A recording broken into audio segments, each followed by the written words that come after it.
All right, so in this module, we're going to be looking at, written forms of expression for Aboriginal authors.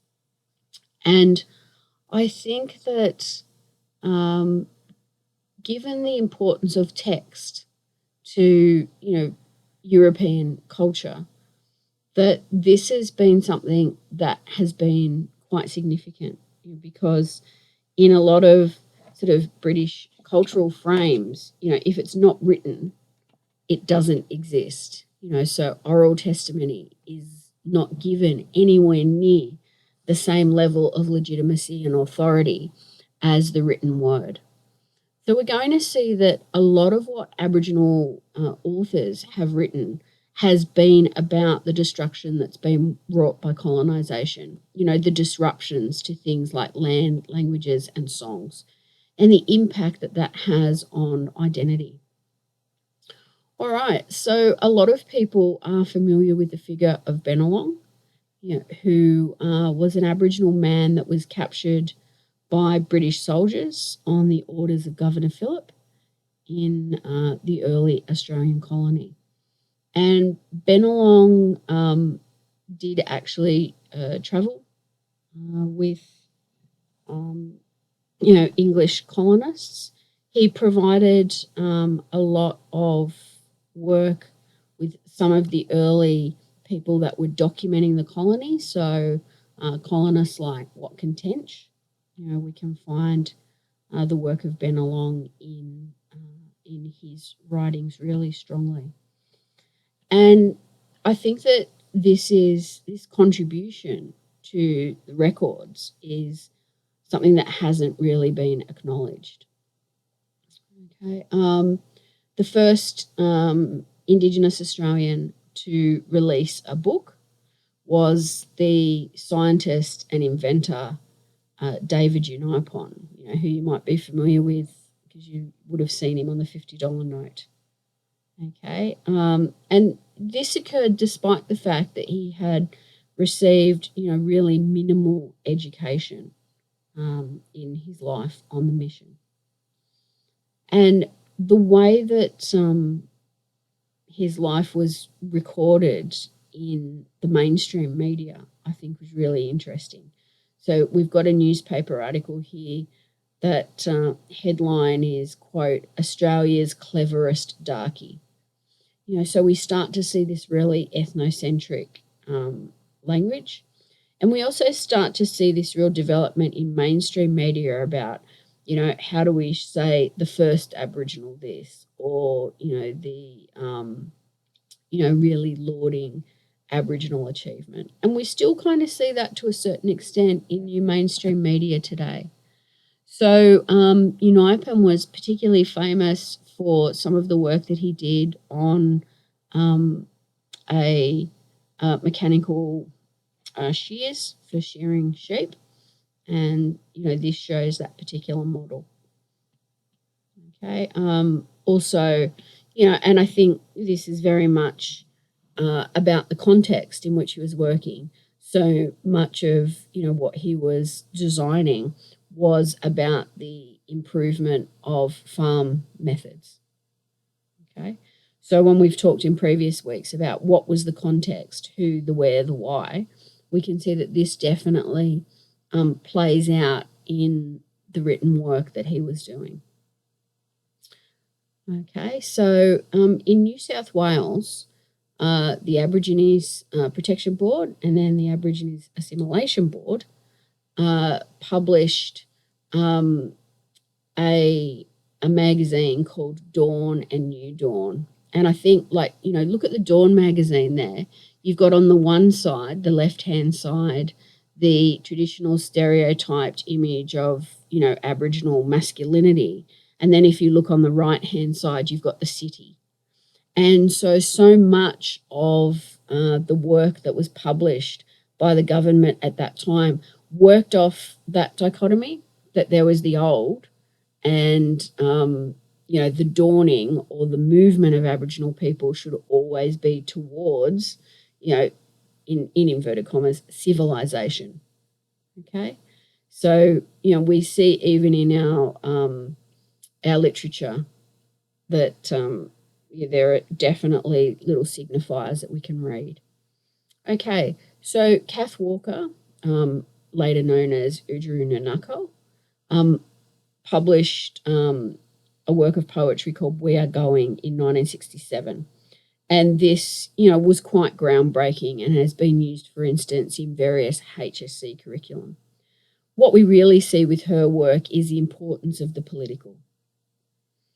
And in that sense, Aboriginal people's stories, are seen as an incredibly important way of reflecting our culture. But what we then start to see is these ideas about who owns stories. And Terry Janke, who works on issues of Indigenous intellectual property and copyright, has said that, this is what we have to really consider. Who owns our stories, who has those authorities. Okay. And so we do see, though, that despite the fact that there's, a whole range of, formal government, but also community areas saying, oh, we need more writers, that there are certain barriers to that. And I'd really encourage you to have a look at this link for a discussion on what are the barriers to Indigenous people being able to participate in that formal writing culture. And it comes from an Aboriginal writer. So, and I think, again, that authenticity. Okay. So what Aboriginal authors do, though, is they change the notion of representation and, what Dodson's calling truth. All right.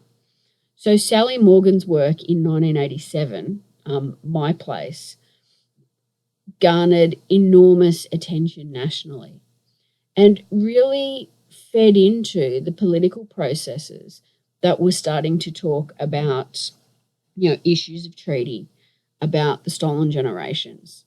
One of the things which Morgan was criticised for was that her perspective was more of a white perspective than an Aboriginal perspective.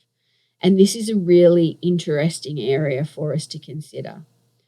For instance, we see the book on Wanda Kulmatri, My Own Sweet Time, which was purported to be a biography of an Aboriginal woman in the Pitjantjatjara. Okay, what actually happened was, though, that it was in fact a white taxi driver who'd provided this information. And this was a book that had received multiple awards. One of the Aboriginal authors, I think, who very much talks about these discourses of who speaks and who is authentically authorised to speak is Anita Heiss. Okay, she's an academic from Queensland, so an Aboriginal professor. And, we also see, works like Alexis Wright's Tracker, which has since been made into a film. So this is a story of Tracker Tillmouth, and it won the 2018 Stella Prize. And I think what's really interesting is she says this is an attempt to tell the impossible story. Okay, so, we start to see some really interesting ways that people are conceiving of their own work. Now, if you engage with no one else as an Aboriginal writer, I'd really encourage you to look at the work of Bruce Pascoe, and in particular his text Dark Emu, which completely rewrites the colonial fictions that Terra Nullius is based on. So it tells us very strongly. So it talks about, the size of Aboriginal dwellings. It talks about the incredible extent of, Aboriginal land management practices, of, the amazing fish traps. And it really, allows us to start to deconstruct this idea of, the Aboriginal walkabout, as if Aboriginal people moved without purpose. So just an amazing, amazing read. There's also a range of Indigenous Australian fiction that you can have a look at. So we've got a list here which is from UQ. So a different range of stories. So contemporary, Aboriginality from people like Anita Heiss. A lot of historical non-fiction that's also been written. A link here, and I think this is a really interesting one, 5 must-read books by Indigenous authors. So we're starting to see this real valuing of Indigenous scholarship in our media that's promoting these books, beyond their educational purposes, necessarily, but also to simply being, just a great read. So this is, I think, a real changing landscape. And we can also see that there is now a very broad range of Indigenous scholarship in terms of academic outputs. So things like Aboriginal Studies Press, Mugaballa Books, Australian Journal of Indigenous Education, Aboriginal Studies, all of these, take the academic and are, putting it at the forefront. I really like Alternative from New Zealand.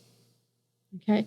Now, some of this literature is, confronting. So we see things like cartoons, as shown here, very confronting, I think, but they centre Indigenous knowledges and decolonise and dismantle the different colonial frames that exist.